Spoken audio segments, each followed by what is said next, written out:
Greetings and salutations. Welcome to Winnie the Pooh Part 6, our Fireside Tales for Wolfgang 669.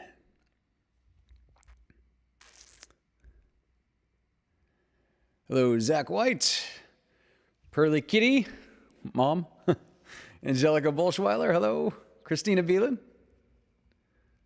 Hello, Anna. Hey, Jeremy.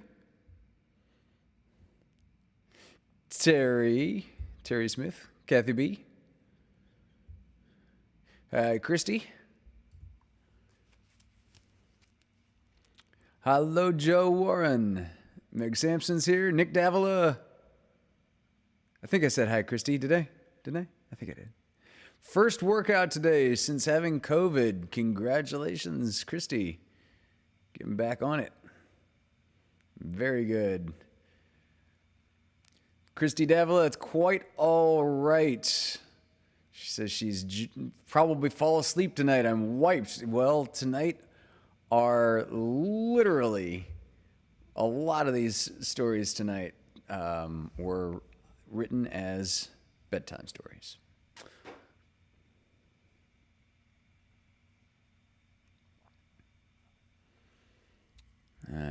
Scrolling. Hello, Joe Warren.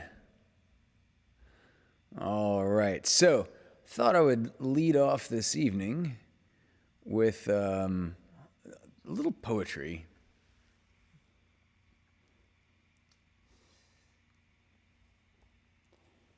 This opening poem is by a contemporary of Shakespeare's.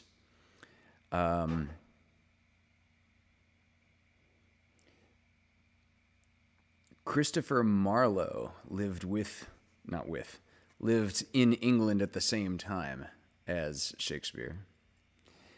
And I read a couple of his things before, I think on Valentine's Day.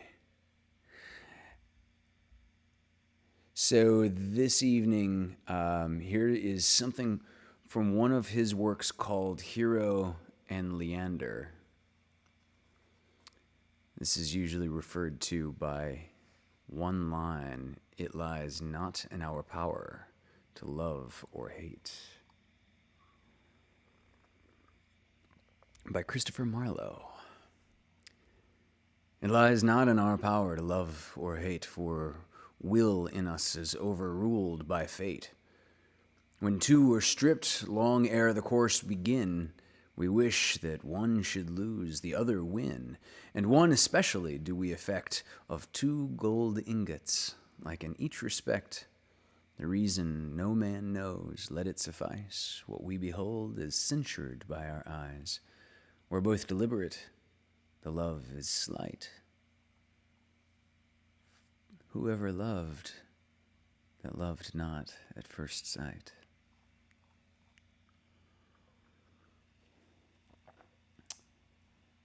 Thank you, Christopher Marlowe. All right.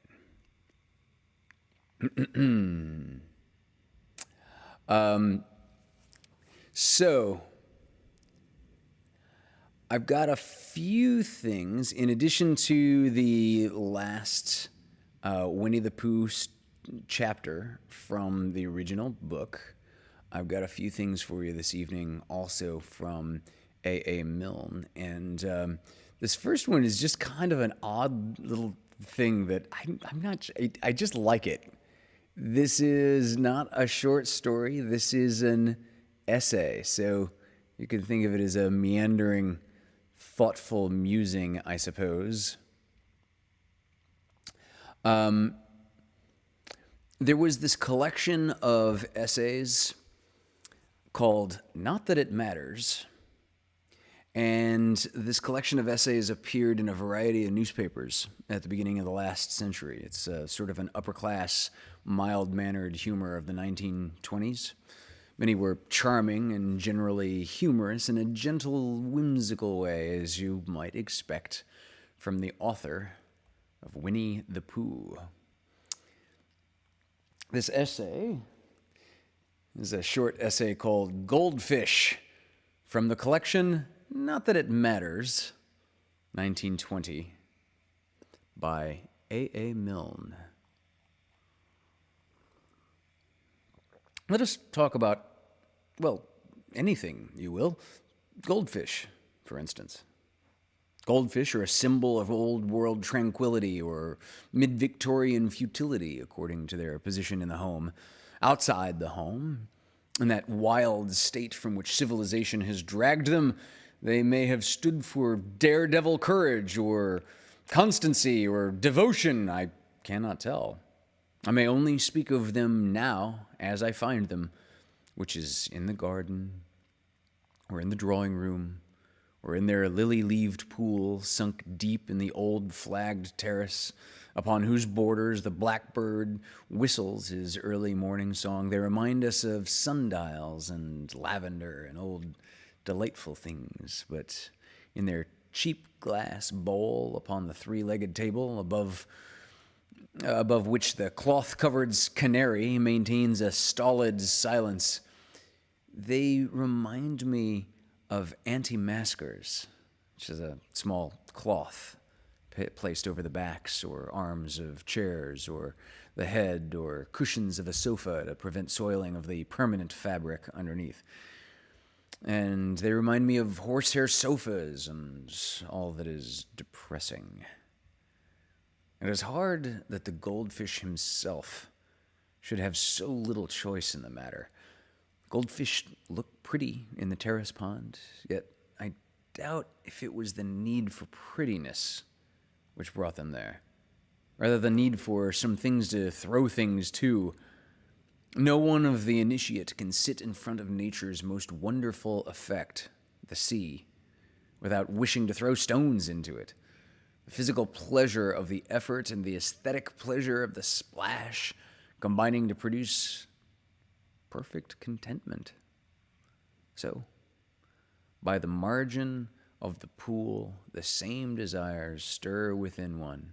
And because ants' eggs do not splash and look untidy on the surface of the water, there must be a gleam of gold and silver to put the crown upon one's pleasure.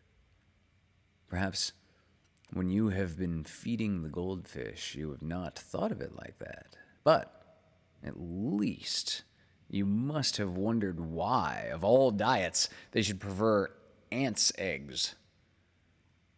Ants' eggs are, I should say, the very last thing which one would take to without argument. It must be an acquired taste. And this being so, one naturally asks oneself how goldfish came to acquire it. I suppose, but I'm lamentably ignorant on these as on all other matters, that there was a time when goldfish lived a wild, free life of their own. They roamed the sea or the river or whatever it was, fighting for existence, and nature showed them, as she always does, the food which suited them. Now, I've often come across ants' nests in my travels, but never when swimming. In seas and rivers, pools and lakes I have wandered, but nature has never put ants' eggs in my way. No doubt, it would only be right. The goldfish has a keener eye than I have for these things, but if they had been there, should I have missed them so completely? I think not. For if they had been there, they must have been there in great quantities. I can imagine a goldfish slowly acquiring the taste for them through the centuries, but only if other food were denied to him. Only if wherever he went, ants' eggs, ants' eggs, ants' eggs drifted down the stream to him. Yet, since it would seem that he's acquired the taste, it can only be that the taste has come to him with captivity, has been forced upon him, I should have said. The old wild goldfish, this is my theory, was a more terrible beast than we think. Given his proper diet, he could not have been kept within the limits of the terrace pool. He would have been unsuited to domestic life. He would have dragged in the shrieking child as she leant to feed him. As the result of many experiments, ants' eggs were given him to keep him thin. You can see for yourself what a bloodless diet it is. Ants' eggs were given him to quell his spirit. And just as a man, if he has sufficient colds, can get up a passion even for ammoniated quinine, so ammoniated quinine. So the goldfish has grown in captivity to welcome the once hated omelet. Let us consider now the case of the goldfish in the house. His diet is the same, but how different his surroundings. If his bowl is placed on a table in the middle of the floor, he has but to flash his tail once, and he's been all around the drawing room. The drawing room may not seem much to you, but to him, this impressionist picture through the curved glass must be amazing. Let not the outdoor goldfish boast of his freedom. What does he, in his little world of water lily roots, know of the vista upon vista which opens to his more happy brother as he passes jauntily from China dog to Ottoman and from Ottoman to Henry's father? Here is life.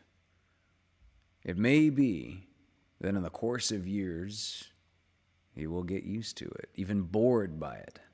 Indeed, for that reason, I always advocate giving him a glance at the dining room or the bedrooms on Wednesdays and Saturdays. But his first day in the bowl must be the opening of an undreamt of heaven to him. Again, what an adventurous life is his. At any moment, a cat may climb up and fetch him out. A child may upset him. Grown-ups may neglect to feed him or change his water. The temptation to take him up and massage him must be irresistible to outsiders. All these dangers, the goldfish in the pond avoids. He lives a sheltered and unexciting life, and when he wants to die, he dies unnoticed,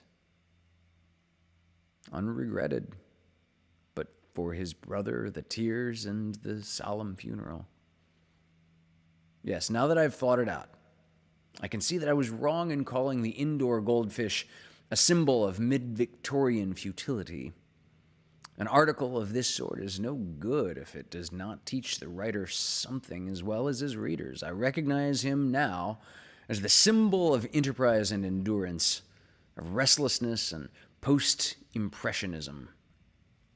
He's not mid-Victorian.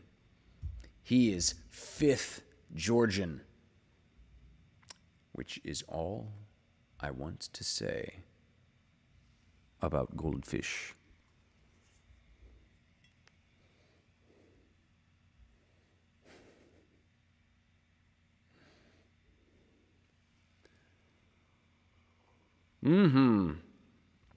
I see a discussion, Kathy B. Antimacassar. That's how you say it, right? Antimacassar. Yes, I looked this up specifically. Literally a piece of cloth on a chair to protect it from macassar oil, which was popularly used by men to keep their hair flat. That I didn't realize.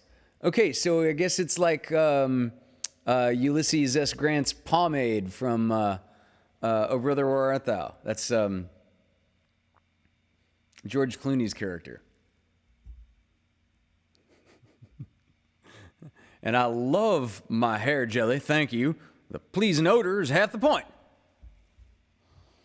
Hello, Paul Carganilla. I don't know if I responded to the thread about deep cuts Wednesday night, but yeah, man, I'm in. Count me in. we will be doing a Deep Cuts episode Wednesday night. Uh-oh, and my computer screen is flashing like it's about to go out again. I hope it's not. That would mean a quick end to the show. Okay, we're good so far. Whew. Dapper, yeah, Joe Warren. I'm a Dapper Dan man. Paul made. Ain't this place a geographical oddity? 2 weeks from everywhere. Damn, we're in a tight spot. God, we're just gonna sit here quoting a Brother Where Art Thou. I love that movie. I mean, that is like one of my favorite movies ever made. Okay, so a couple of poems for the next little short story. There's a poet I wanted to introduce on the show, William Carlos Williams. Doesn't really matter how many first names it sounds like the guy had. He was a medical doctor, poet, novelist, essayist. He was a playwright. Though his career was initially overshadowed by other poets, he became an inspiration to the Beat generation in the 1950s and 60s. He was known as an experimenter, an innovator, a revolutionary figure in American poetry. Yet, in comparison to artists of his own time, Williams lived a remarkably conventional life as a doctor. His poetic heroes were John Keats and Walt Whitman, till at college he met Ezra Pound, who became a friend and mentor. This led him to be part of the Imagist movement, which was a reaction against the rigid and ordered formulaic poetry of the time. Correlative revolutionary movements had begun in painting, such as Cezanne, music, such as Stravinsky, fiction, Stein. All of the following poems are from his book called Sour Grapes. It was published in 1921.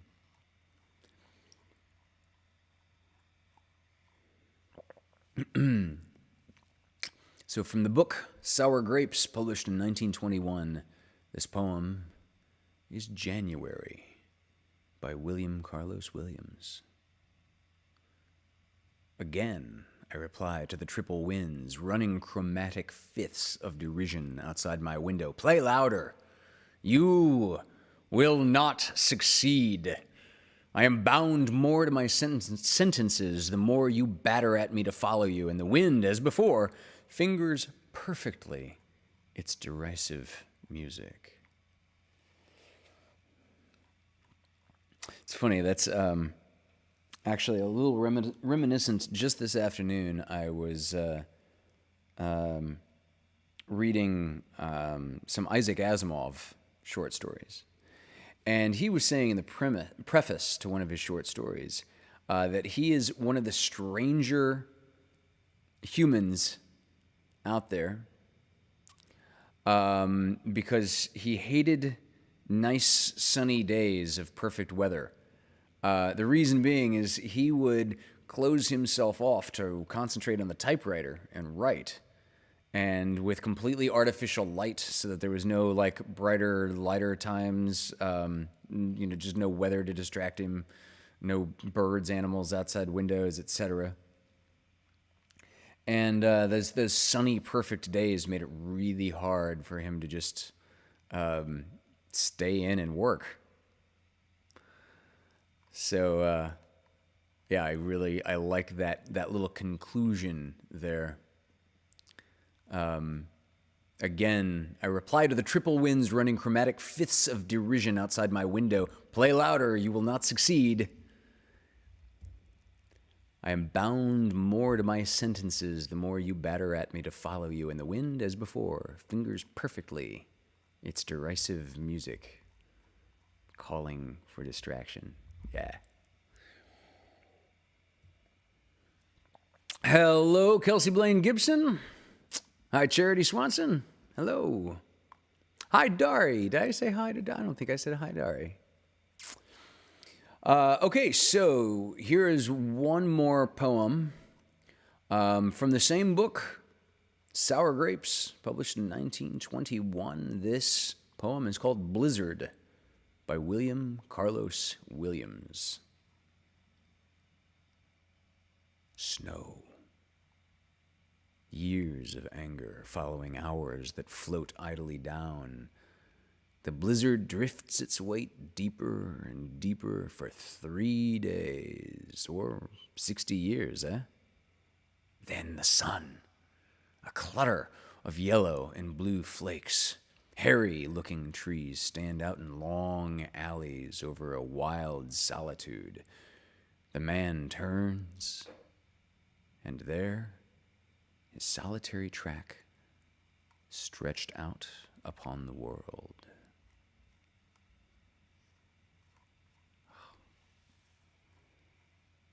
All right, I'd said I was only going to do one more, but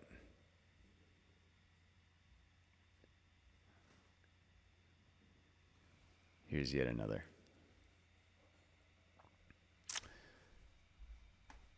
From the book Sour Grapes, published in 1921.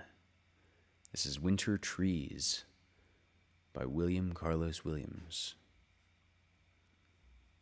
All the complicated details of the attiring and the disattiring are completed. A liquid moon moves gently among the long branches, thus having prepared their buds against a sure winter. The wise trees stand sleeping in the cold.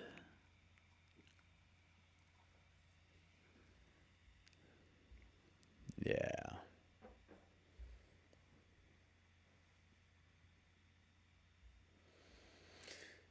Hey, Patty Pinkstaff.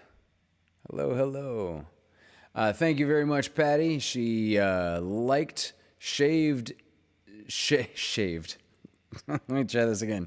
I have no idea if Patty shaved for this evening's show. I certainly didn't. Patty liked, shared, and saved. Got it right that time. Please help us out and do the same.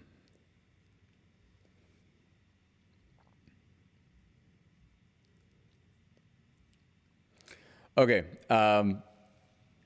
So our friend Paul Carganilla has a now 4-year-old son, Noah, who Paul described on Facebook the other day as having a heart of fluffy yellow pancakes. I just thought that was the best description. And Paul's wife, Jamie, Noah's mom, does the best impression of Noah, particularly without the teeth and without the and with the lisp and things like that.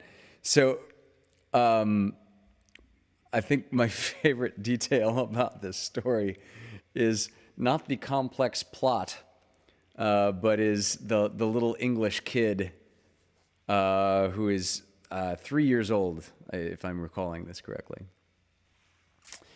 You will hear shortly. Golden pancakes, that's it. Noah has a heart of golden pancakes. I just thought that was the best description of someone's nature. Oh, it was lovely. Well, this character, this story has a character that just, in my mind, sounds like a little English Noah. And the accent is very difficult for me to do with all the little turns. So, from the book, A Gallery of Children, published in 1927 by A. Milne. This story is called Sand Babies. They had never been to the seaside before, so you can imagine how pleased they were when Mr. Merriweather said, "I think we will go to the sea this summer. It will do the children good."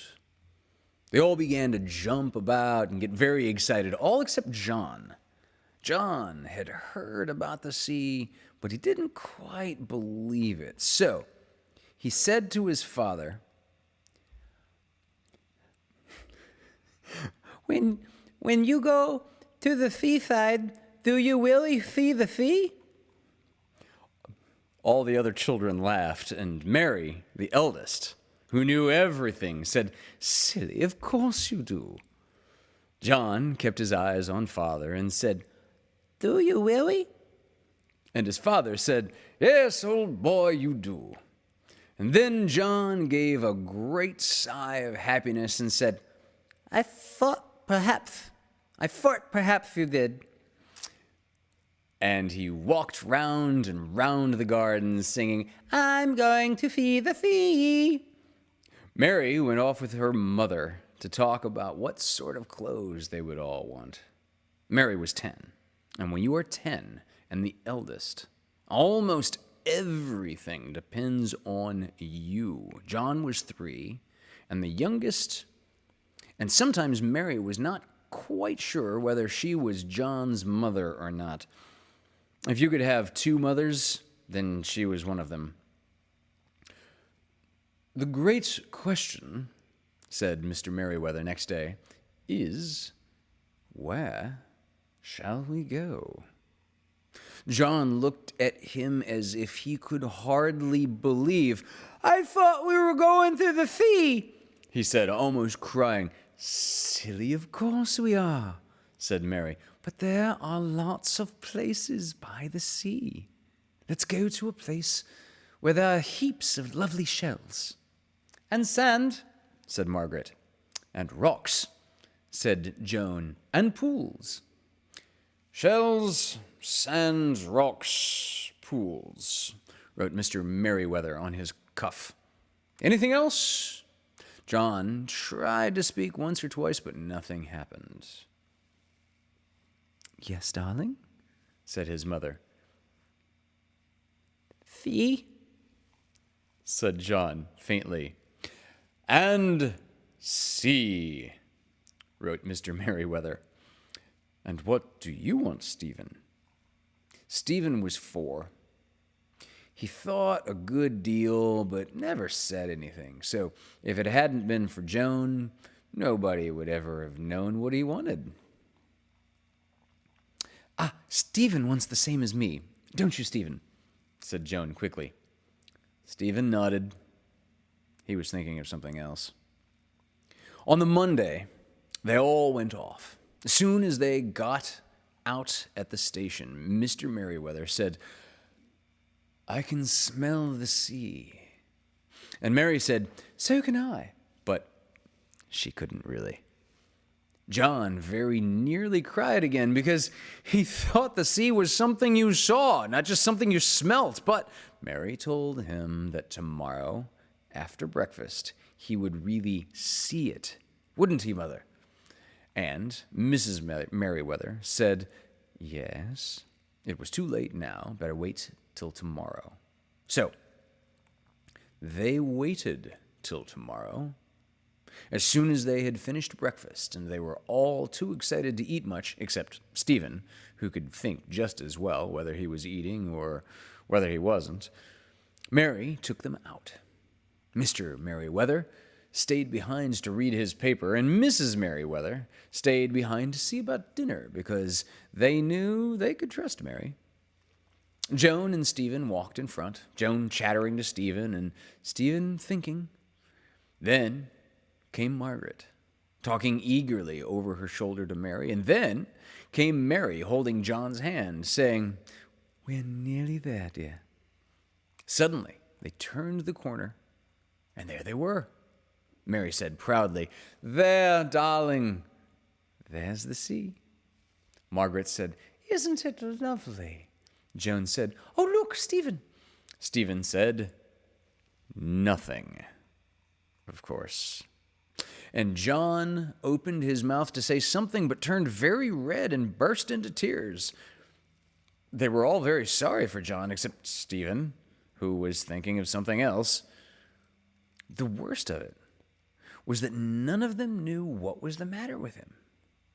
Had he had too much breakfast? Or too little? Was he tired? Would he like Margaret to take him back? John couldn't tell him. He didn't know. What would you like to do, darling? Said Mary. Shall we pick some lovely shells? John sniffed and nodded. They went on to the beach. There were many other children there, but they were much too happy to take any notice of the Merriweather family. Now, said Mary, let's see who can find the prettiest shell. Oh, look at this one. Oh, and this one, Mary, said Margaret. We'll put them in my bag, said Mary. Would you like to hold the bag, darling? Yes, said John meekly. Afraid to look at it again, he stood with his back to the sea and dropped the shells into the bag as they were given to him. Why had the sea made him cry like that? He didn't know. Perhaps Stephen. He looked at Stephen. No. It was no good asking Stephen.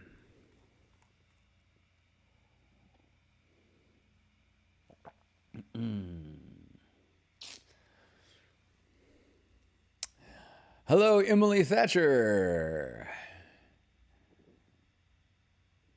I also really, really liked. I liked the Book of Boba Fett also. It didn't blow me away like The Mandalorian did. The Mandalorian just amazed me. The Book of Boba Fett I thought was like really good and worth watching. Not amazing, but The Mandalorian set like an impossibly high bar. I mean, once you go Grogu, you never go back, right?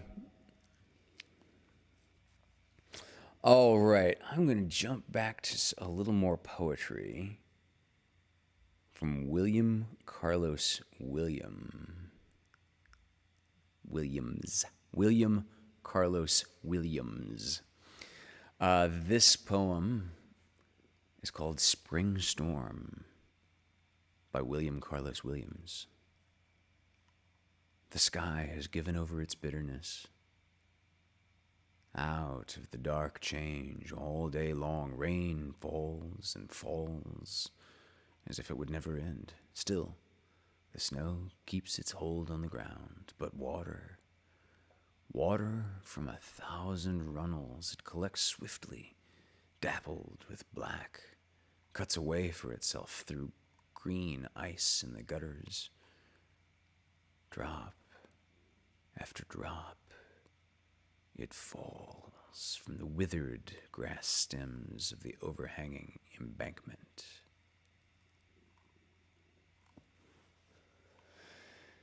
Yeah.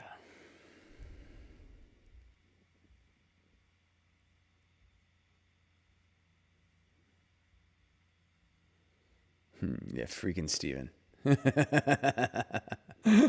Isabella, your boyfriend Theo. That's good phonetic typing, because that's exactly how Milne typed the lisp in his English Kid. Okay.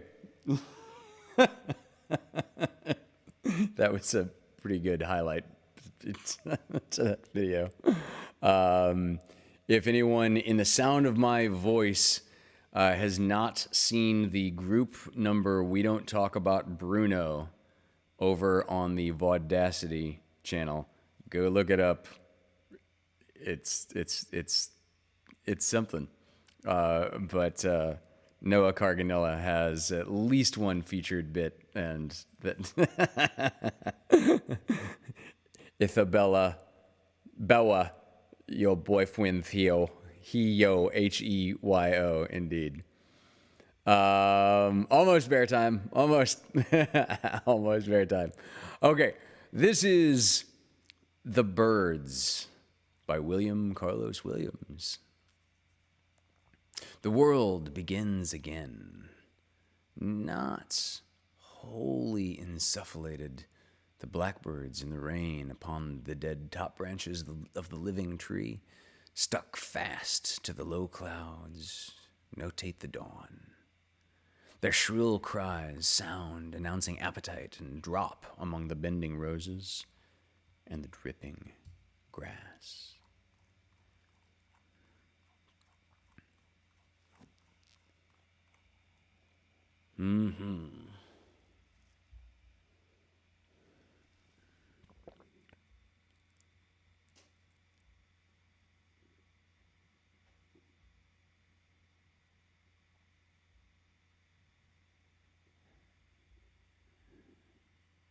All right. So, I think we will launch in to chapter 10. This would make it bear time.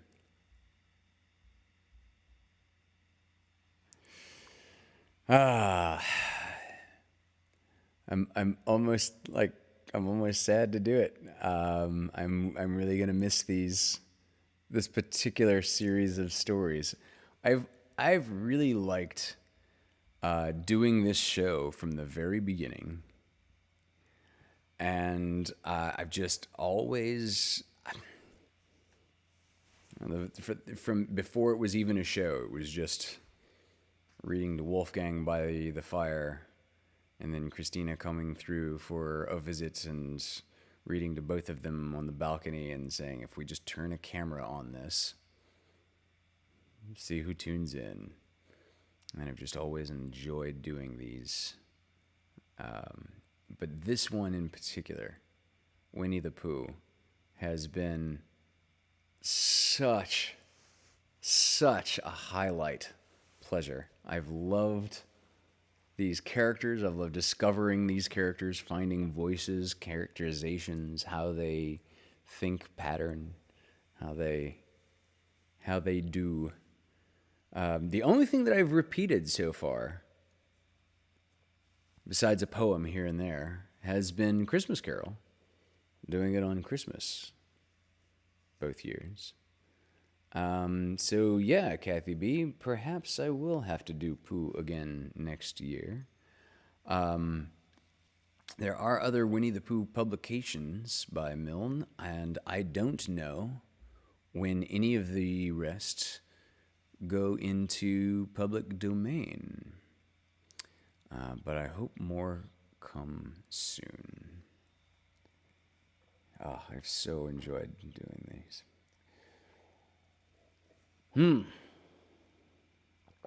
So, with that,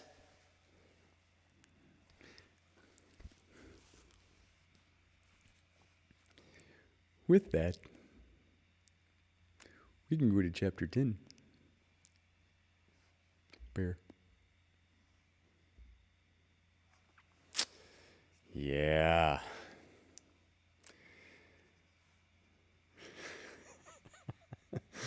Okay. The great Pooh finale.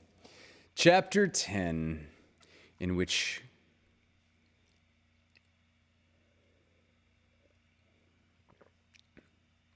pardon. We must find the narrator.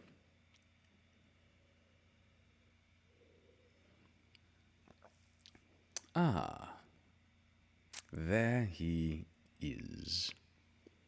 Chapter 10, in which Christopher Robin gives Pooh a party, and we say goodbye. One day, when the sun had come back over the forest, bringing with it the scent of May, and all the streams of the forest were tinkling happily to find themselves their own pretty little shape again, and the little pools lay dreaming of the life they had seen and the big things they had done, and in the warmth and quiet of the forest, the cuckoo was trying over his voice carefully and listening to see if he liked it, and wood pigeons were complaining gently to themselves in their lazy, comfortable way that it was the other fellow's fault. But it didn't matter very much. On such a day as this, Christopher Robin whistled in a special way he had. An owl came flying out of the 100-acre wood to see what was wanted.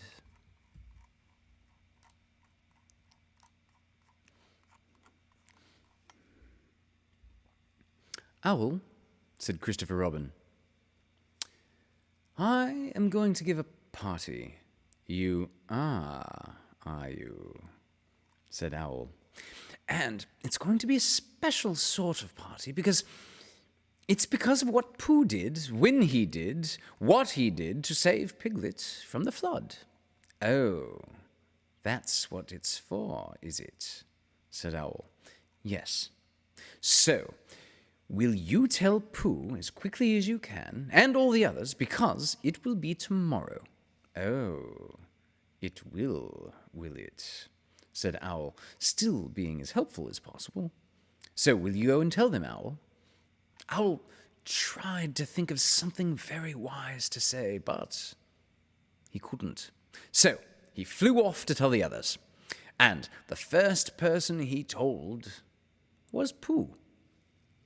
"Pooh," he said, "Christopher Robin is giving a party." "Oh," said Pooh. And then, seeing that Owl expected him to say something else, he said, "Will there be those little cake things with the pink sugar icing?" Owl felt it was rather beneath him to talk about little cake things with pink sugar icing. So he told Pooh exactly what Christopher Robin had said and flew off to Eeyore. "A party for me," thought Pooh to himself. "How grand." And he began to wonder if all the other animals would know that it was a special Pooh party, and if Christopher Robin had told them about the floating bear, and the brain of Pooh, and all the wonderful ships he had invented and sailed on. And he began to think how awful it would be if everybody had forgotten about it, and nobody quite knew what the party was for. And the more he thought like this, the more the party got muddled in his mind, like a dream when nothing goes right. And the dream began to sing itself over and over in his head until it became a sort of song. It was an anxious Pooh song. "3 cheers for Pooh. For who? For Pooh. Why, what did he do? I thought you knew. He saved his friend from a wetting. 3 cheers for Bear. For where? For Bear. He couldn't swim, but he rescued him. He rescued who? Oh, listen, do. I'm talking of Pooh. Of who? Of Pooh. I'm sorry, I keep forgetting. Well, Pooh was a bear of enormous brain." "Just say it again." "Of enormous brain." "Of enormous what?" "Well, he ate a lot, and I don't know if he could swim or not, but he managed to float on a sort of a boat." "On a sort of what?" "Well, a sort of pot. So, now let's give him 3 hearty cheers." "So now let's give him 3 hearty witches?" "And hope he'll be with us for years and years, and grow in health and wisdom and riches. 3 cheers for Pooh." "For who?" "For Pooh." 3 cheers for Bear. For where? For Bear. 3 cheers for the wonderful Winnie the Pooh. Just somebody tell me, what did he do?" While this was going on inside him, Owl was talking to Eeyore. "Eeyore," said Owl, "Christopher Robin is giving a party." "Very interesting," said Eeyore. "I suppose they'll be sending me down the odd bits which got trodden on. Kind and thoughtful. Not at all. Don't mention it. There's an invitation for you. What's that like? An invitation, Eeyore. Yeah, I heard you. Who dropped it? This isn't anything to eat. It's asking you to the party. Tomorrow. Eeyore shook his head slowly. You mean Piglet, the little fellow with the excited ears, the one who's rumored to be an armadillo but isn't. That's Piglet. I'll tell him. No, said Owl, getting quite fussy. It's you. Are you sure? Of course I'm sure. Christopher Robin said all of them. Tell all of them. All of them except Eeyore. All of them, said Owl sulkily. Ah, said Eeyore. A mistake, no doubt. But still, I shall come. Only, don't blame me if it rains. But it didn't rain. Christopher Robin had made a long table out of some pieces of wood, and they all sat round it. Christopher Robin sat at one end, and Pooh sat at the other, and between them on one side were Owl and Eeyore and Piglet, and between them on the other side were Rabbit and Roo and Kanga, and all Rabbit's friends and relations spread themselves about on the grass and waited hopefully in case anyone spoke to them, or dropped anything, or asked them the time. It was the first party to which Roo had ever been, and he was very excited. As soon as ever they had sat down, he began to talk. "Good eye, Pooh," he squeaked. "Hello, Roo," said Pooh. Roo jumped up and down in his seat for a little while and began again. "Hi, good eye, Piglet," he squeaked. Piglet waved a paw at him, being too busy to say anything. "Good eye, Eeyore," said Roo. Eeyore nodded gloomily at him. "It'll rain soon. You see if it doesn't," he said. Roo looked to see if it didn't, and it didn't. So he said, "Good eye, Owl." And Owl said, "Hello, my little friend," in a kindly way, and went on telling Christopher Robin about an accident which had nearly happened to a friend of his whom Christopher Robin didn't know, and Kanga said to Roo, "Drink up your milk, dear, first, and then talk a bit afterwards, eh?" So Roo, who was drinking his milk, tried to say that he could do both at once, and had to be patted on the back and dried for quite a long time afterwards. When they had all nearly eaten enough, Christopher Robin banged on the table with his spoon, and everybody stopped talking and was very silent, except Roo, who was just finishing a loud attack of hiccups and trying to look as if it was one of Rabbit's relations. "This party," said Christopher Robin, "is a party because of what someone did. And we all know who it was, and it's his party because of what he did, and I've got a present for him, and here it is." Then he felt about a little and whispered, "Where is it?" While he was looking, Eeyore coughed in an impressive way and began to speak.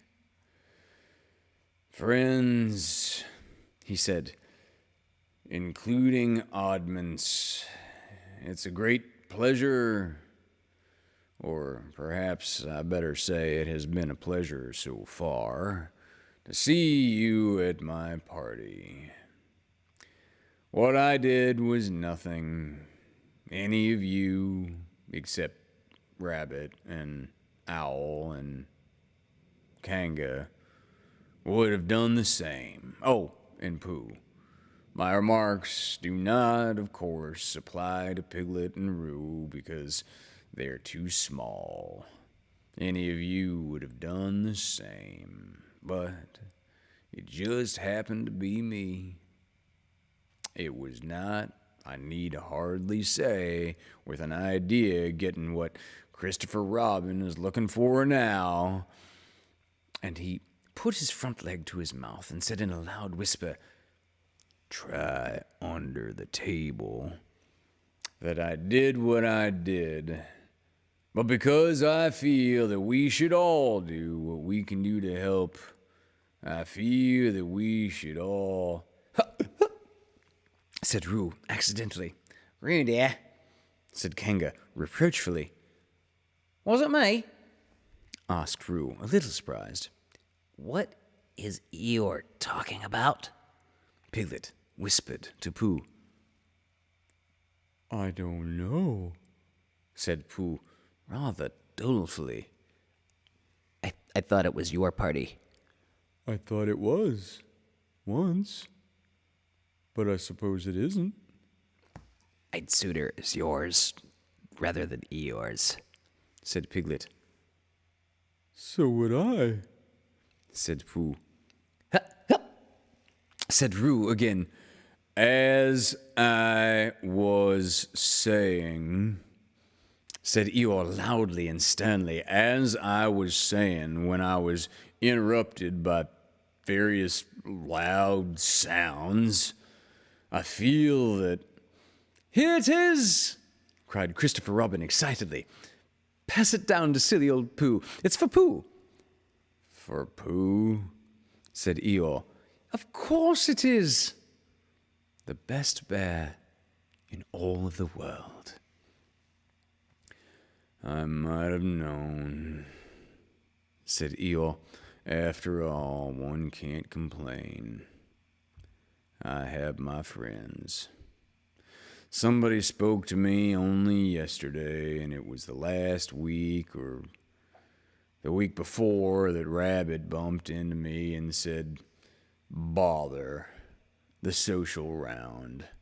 Always something going on.'" Nobody was listening, for they were all saying, "Open it, Pooh," and What is it, Pooh? And "I know what it is." "No, you don't." And other helpful remarks of this sort. And, of course, Pooh was opening it as quickly as ever he could, but without cutting the string, because you never know when a bit of string might be useful. At last, it was undone. When Pooh saw what it was, he nearly fell down. He was so pleased. It was a special pencil case. There were pencils in it marked B for bear, and pencils marked HB for helping bear, and pencils marked BB for brave bear. There was a knife for sharpening the pencils, and India rubber for rubbing out anything you had spelt wrong, and a ruler for ruling lines on the words to walk on, and inches marked on the ruler in case you wanted to know how many inches anything was, and blue pencils, and red pencils, and green pencils for saying special things in blue and red and green. And all these lovely things were in little pockets of their very own, in a special case, which shut with a click when you clicked it. And they were all for Pooh. "Oh," said Pooh. "Oh, Pooh," said everybody else, except Eeyore. "Thank you," glowed Pooh. But Eeyore was saying to himself, "This writing business, pencils and whatnot, Overrated, if you ask me. Silly stuff. Nothing in it.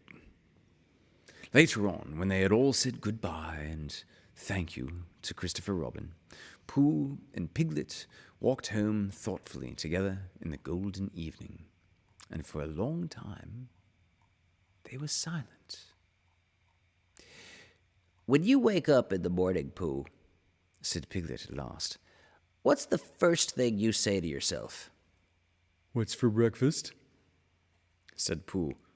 What do you say, Piglet? I say, I wonder what's going to happen exciting today. Said Piglet. Pooh nodded thoughtfully. It's the same thing, He said. And what did happen? Asked Christopher Robin. When? The next morning. I don't know. Well, could you think of it and tell me and Pooh some other time? If you wanted it very much. But Pooh does, said Christopher Robin. He gave a deep sigh, picked his bear up by the leg, and walked off to the door, trailing Winnie the Pooh behind him. At the door, he turned and said, "Coming while I have my bath?" "I might," I said.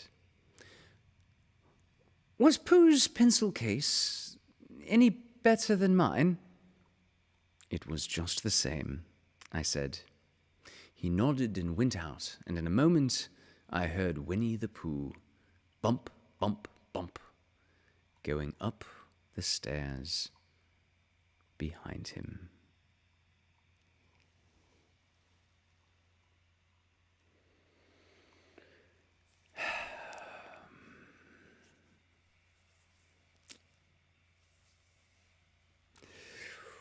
That, ladies and gentlemen, concludes all 10 chapters of Winnie the Pooh. At least the original first publication. If you're feeling so inclined, please drop something into the virtual tip jar down here in the lower right-hand corner. And, of course, join us next week for Fireside Tales, episode 70. Tomorrow evening is Dancing with Dari on the Vaudacity Network at 6:30. And Amanda on Demanda's 50th episode is Wednesday at 7:30. And as was just announced earlier in this very show, there will be a Deep Cuts Wednesday night, also on the Vaudacity Network. I'll jump in and do a song on Wednesday night. That'll start at 9 o'clock, 9:30. That'll start at 9:30 on Wednesday night. And, of course, Lovecast 96 this coming Thursday at 6 o'clock. Thank you all for joining us, and I will see you again very soon. As always, if you have any questions to contribute, please submit them to askhunteranything@gmail.com. And we'll pick back up with Ask Hunter Anything next week. We've skipped the last couple of weeks of those, so we shall accrue some questions for next week's catch-up session. I love you all. Good night.